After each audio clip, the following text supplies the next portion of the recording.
Football Asian cup 2027 বাছাই পর্বের ফিরতি ম্যাচে মঙ্গলবার হংকংয়ের মুখোমুখি হবে বাংলাদেশ। সন্ধ্যা 6টায় শুরু হবে ম্যাচ। গত 9 অক্টোবর ঢাকায় হোম ম্যাচে হংকংয়ের কাছে 4-3 গোলে হেরেছিল বাংলাদেশ।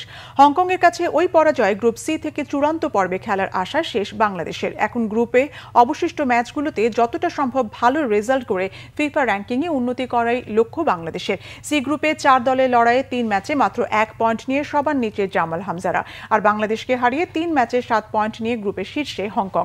এখন বাংলাদেশকে ফিরতে পর্বে হারাতে পারলে 2027 এশিয়ান কাপের চূড়ান্ত পর্বের লক্ষ্যে আরও এগিয়ে যাবে হংকং। গ্রুপে সিঙ্গাপুর 3 ম্যাচে 5 পয়েন্ট নিয়ে টিকে আছে। ভারত 3 ম্যাচে 2 পয়েন্ট নিয়ে তৃতীয় স্থানে রয়েছে। ফিফা র্যাঙ্কিংয়ে সি গ্রুপে 4 দলের লড়াইয়ে ভারত, হংকং ও সিঙ্গাপুরের চেয়ে বাংলাদেশ পিছিয়ে থাকলেও হামজা চৌধুরী, সমিত সোম, জায়ান, ফাহমিদুলদের মতো প্রবাসী ফুটবলারদের নিয়ে দল গড়ায় বাংলাদেশের ভালো সম্ভাবনা ছিল চূড়ান্ত পর্বে খেলার। সেই পরিকল্পনায় স্প্যানিশ কোচ হ্যাভিয়ার কাবরেরা 3টি হোম ম্যাচে থেকে পূর্ণ 9 পয়েন্টের পরিকল্পনা করলেও সিঙ্গাপুর ও হংকংয়ের বিপক্ষে 2 ম্যাচেই হেরেছে। এই 2 পরাজয়ের জন্য কোচের দল নির্বাচনের ভুল পরিকল্পনাকে দায়ী করেছেন স্থানীয় ফুটবল কোচেরা।